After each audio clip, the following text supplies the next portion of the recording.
차량에서 들리는 불길한 소리, 조직 스토킹 피해자의 가족이 감추고 있는 진실.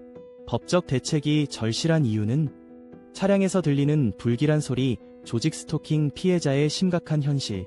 조직 스토킹이란 무엇인가?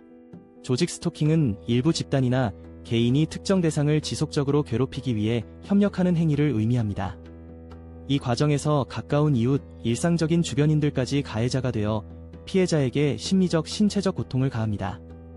피해자는 거리에 있는 차량, 공사장, 인부 배달부, 심지어 어린이들까지 가해자의 일원이 될 수 있습니다. 이렇게 많은 사람들이 가해자로 나서는 이유는 무엇이며 그들이 어떤 방식으로 피해자를 조롱하는지를 이해하는 것이 중요합니다. 일상 속 괴롭힘, 차량과 소음의 연관성. 조직 스토킹 피해자가 지나갈 때 차량에서 들리는 불쾌한 소리는 그저 우연이 아닙니다. 피해자가 주위를 지나칠 때 특정 차량에서 죽어라는 상스러운 말이나 비웃음을 섞은 소리가 들릴 경우가 많습니다.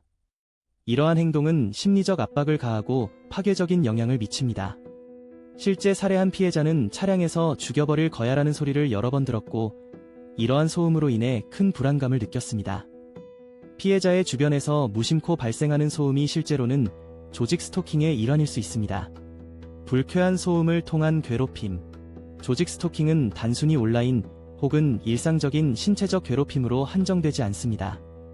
아랫집이나 윗집에서 사용하는 특수한 장비를 통해 생활소음에 불쾌한 말을 섞어 보내는 경우가 많습니다. 이러한 방식은 피해자를 지속적으로 괴롭히고 그들의 정신적 안정성을 해칩니다. 피해자의 목소리, 그들은 가끔 내 곁에서 소리쳐요.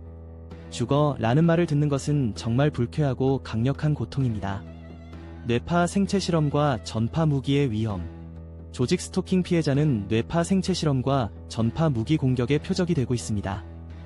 이것은 피해자의 자유의지를 빼앗고 심각한 신체적, 정신적 고통을 초래할 수 있습니다. 피해자는 자신의 생각이나 감정이 조종당할 수 있으며 이에 대한 경각심을 높여야 합니다. 이어지는 내용은 블로그 게시물에서 확인하실 수 있습니다. 게시물 링크는 더보기란 또는 고정 댓글을 참고해주세요. 영상이 도움이 되셨다면 좋아요와 구독 부탁드립니다. 감사합니다.